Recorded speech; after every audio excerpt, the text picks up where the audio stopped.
So here's the class outline, and although those of you that are just listening in on audio, I'm going to read out the class outline for your notebooks.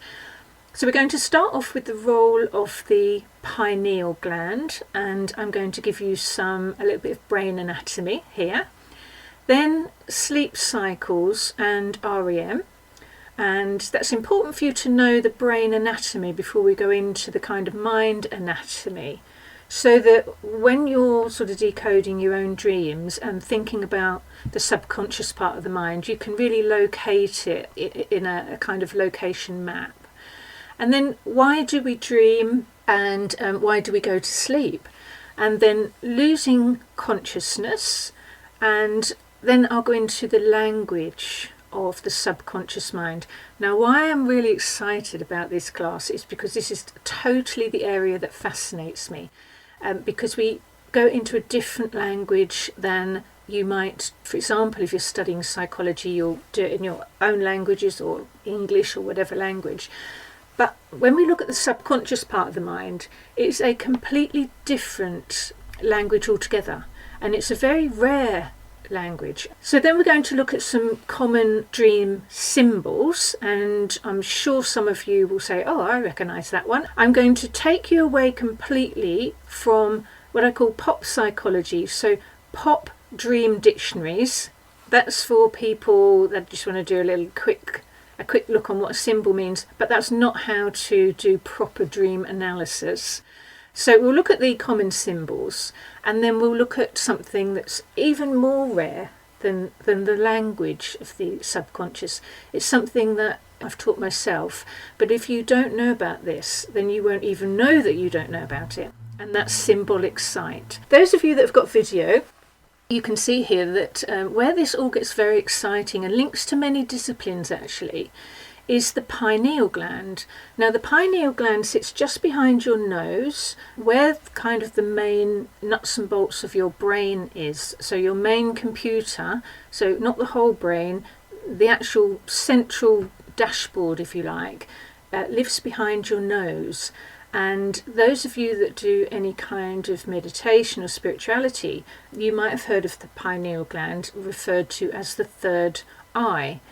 You may or may not know, it's also referred to as the Eye of Horus. So those of you that do Egyptology, there's a link here. When I teach across the disciplines. So in psychology, yes, biologically we have the pineal gland. But when we go all the way across to the more philosophical disciplines, then they kind of all intersect. So I'd say I'm a holographic teacher. So ordinarily, brain anatomy, the pineal gland, the function of it at the physical level is it's a regulator. And we call it a zeitgeber. And essentially what that means is it monitors the amount of light falling on your forehead. And so if you notice in the summer, early in the morning, if the sun's coming through your bedroom curtains, you'll wake up earlier than you do in the winter. And then also it goes the other way in the autumn, that when it's sort of getting dark at 3 o'clock in the afternoon, then you'll start to feel sleepy. Now, if you think that you have a condition called SAD syndrome, you might want to think again. And I have done on I think it's on my website under videos. I was interviewed on the radio by the BBC a few years ago, giving a different interpretation of SAD syndrome.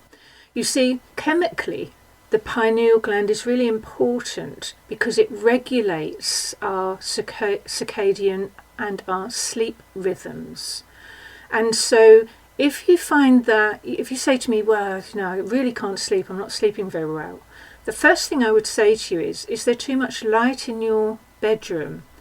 Or is there too much light falling on your forehead? So the pineal gland so the front of the forehead here is where it's light sensitive. So just, people put sleep masks on, but actually what you want to do is keep your pineal gland not regulating the external light.